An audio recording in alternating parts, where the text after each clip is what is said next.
हाँ जी स्टूडेंट्स, सो आज हम इस वीडियो में एक्सरसाइज 4.1 का फोर्थ पार्ट करेंगे। बेटा मैंने आपको फर्स्ट, सेकंड और थर्ड पार्ट जो है वो बेटा मैंने आपको सॉल्व करके वीडियोस ऑलरेडी से यहाँ पे अपलोड कर चुकी हुई मैं।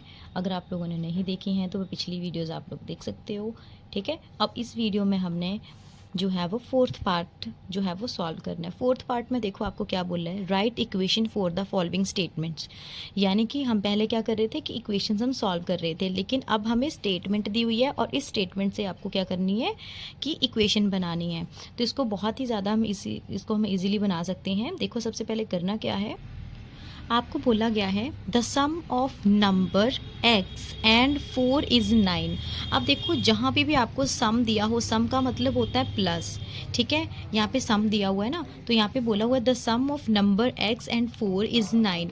यानी कि आपके पास एक नंबर है x एंड 4, इन दोनों का सम जो है यानी कि टोटल जो है वो हमें इसका आंसर जो है वो 9 है। ठीक है, तुम क्या करेंगे कि यहाँ पे हम कर लेंगे कि यहाँ पे x है ना, तो x का x लिख देंगे और यहाँ पे क्या बोला हुआ, सम बोला हुआ है, तो हम क्या कर देंगे प्लस 4 इज इक्वल टू क्या आंसर आ रहा था, 9 आ रहा था, तो हम यहाँ पे 9 लिख देंगे। ठीक है, ये हमारी इक्वेशन जो है वो बन गई।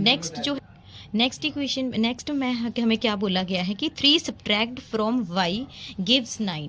अब देखो यहाँ पे बोला कि 3 जो है वो y से सब्ट्रैक्ट हो रहे हैं और आंसर आ रहा है 9।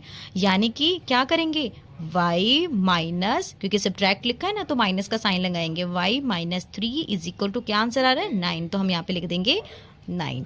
ठीक है, अब यहाँ पे अगला बोला हुआ है हमें कि 10 टाइम्स x इज़ 50। अब टाइम्स, यहाँ पे टाइम्स का मतलब होता है मल्टीप्लाई। ठीक है, यहाँ पे टाइम्स होता है मल्टीप्लाई। 10 टाइम्स x इज़ 50, यानी कि यहाँ पे आ जाएगा 10x इज इक्वल टू 50। ठीक है, उसी तरह से 9 टाइम x प्लस 6 इज 87। जो जो लिखा हुआ है हमें बस ऐसे ही फॉर्म करनी होती है, यानी 9 टाइम x प्लस, यानी कि 9x प्लस क्या दिया, प्लस दिया हुआ ना तो प्लस का साइन लगा दिया, और 6 इज 87, यानी कि क्या आंसर है इसका 87।